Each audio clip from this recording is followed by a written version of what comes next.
Mariah Carey is undeniably my favorite artist of all time. Even though I didn't grow up with Mariah's music in my childhood or adolescence, having her be the soundtrack to my young adult years has been nothing but enlightening.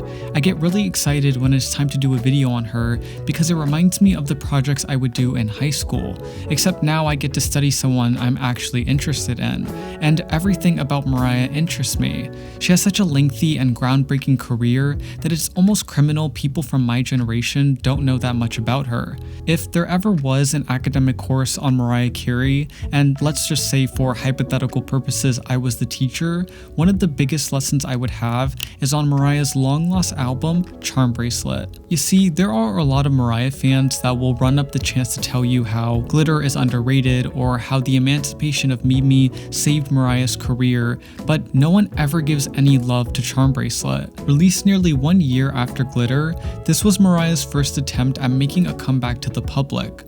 The album saw Mariah doing exactly what she does best, lacing soft angelic vocals on top of smooth hip-hop instrumentals. Despite it selling similar numbers to Glitter, fans haven't given it justice in the same way. So where did it go awry? Why is it her least remembered album, and why aren't people hyping it up the way they do Glitter? Let's explore it. This is the story of Mariah Carey's long-lost album. Before we dive into the Charmbracelet album, let's get a brief reminder of what happened in the Glitter era. During the year 2001, Mariah was working on the Glitter soundtrack, starring as a lead character in the Glitter movie, starring as a lead character in a film titled Wise Girls, and was doing international promotion for all of it.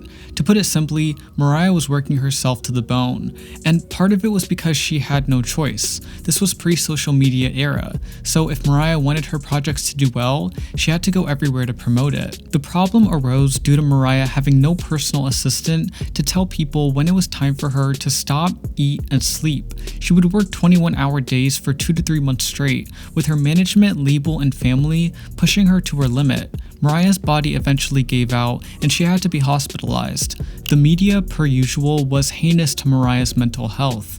They mocked her and made stories about what had happened, calling her suicidal and unstable. Following her hospitalization, Mariah decided it was time to heal the wounds from her traumatic childhood, a time in which she faced racism, identity issues, and a dysfunctional household. She went to a therapist to let her know she was suffering from somatization, which meant that the stress from her family and work was showing up on her physical body. The therapist advised Mariah to change her cast of characters, to let go of this idea that her family would at one point care for her, which is why till this day, you'll often hear her refer to her siblings as ex-brother and ex-sister. Mariah went to further heal herself by reconnecting with God, a prominent theme on this album and the next. Truthfully though, there were a lot of people who didn't think Mariah was going to make a comeback. Critics and the general public were dead set on making Mariah look like she was a figure of the past. Even Virgin Records didn't see it appropriate to spend $80 million on Mariah anymore and bought her out of her contract. Luckily, when Mariah left Virgin,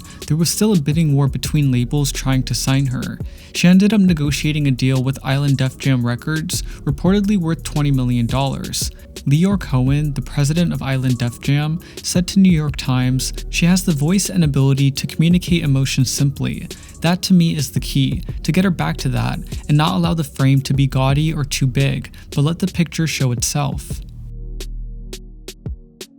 Mariah spent most of the time creating the Charmbracelet album in Capri and the Bahamas. She collaborated with a variety of hip-hop and R&B producers, such as longtime collaborator Jermaine Dupri, Brian Michael Cox, and Seven Aurelius. It was clear that Mariah was going to need her comeback moment, something that showed the world she was back from the trenches of hell. While Mariah wanted to release the chill intimate track The One as her lead single, her record label insisted on releasing Through the Rain. Through the Rain saw Mariah diving back into the adult contemporary genre, something she had trademarked in the 90s. Unfortunately, the track completely underperformed, debuting at number 83 and only rising to 81. In retrospect, I would say that this is the main reason why the album underperformed to Mariah's standards.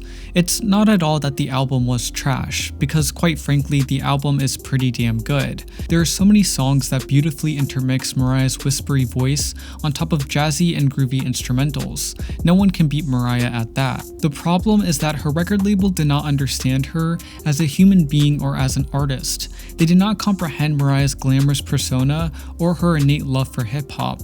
Instead of properly fostering to the public what makes Mariah unique, they tried to strip her down to power ballads. Leor Cohen, the president of Island Records, told Financial Times, "I said to Mariah, what's your competitive advantage? A great voice, of course, and what else? You write every one of your songs, you're a great writer. So why did you stray from your competitive advantage? Why are you dressing like that? Why are you using all these collaborations with other artists and other songwriters? Why?" When Mariah left her controlling husband, Tommy Mottola, she was free from having to constantly please the masses. Butterfly showed Mariah naturally moving into the R&B and hip-hop niche. You could tell that she was much happier in that genre, and that she had a lot of respect for her collaborators. It seems that with the singles on Charmbracelet, her record label tried to backtrack in efforts to make her marketable to that large audience. However, it just didn't work. I'm not saying that Through the Rain isn't good, it just shouldn't have been the lead single. You also have to take into consideration that this album was released in 2002, a very transitional period in music. Pure pop and ballads were becoming extinct and hip-hop and R&B were on the forefront. Albums like Justified, Stripped, and Ashanti were hot on the airwaves. If Charmbracelet was marketed as the hip-hop R&B record that it was, people would have seen that Mariah was spot on with the trends. For example, on the tracks You Got Me and Oh Boy, Mariah utilizes the chipmunk soul sound that was popularized by Jay-Z's The Blueprint and later used heavily on Kanye's The College Dropout. Most of the tracks on the album, such as Subtle Invitation, Yours, and The One, rely on Mariah's breathy, brittle vocals to create an intimate and dynamic atmosphere. This isn't the typical Mariah album where she's belting notes at you. This is more of an album that you can sit back and relax to. With that being said, a common criticism that Mariah received when she released this record was that critics did not like that her voice was so soft and thin. While I understand where they were coming from, I personally have to disagree.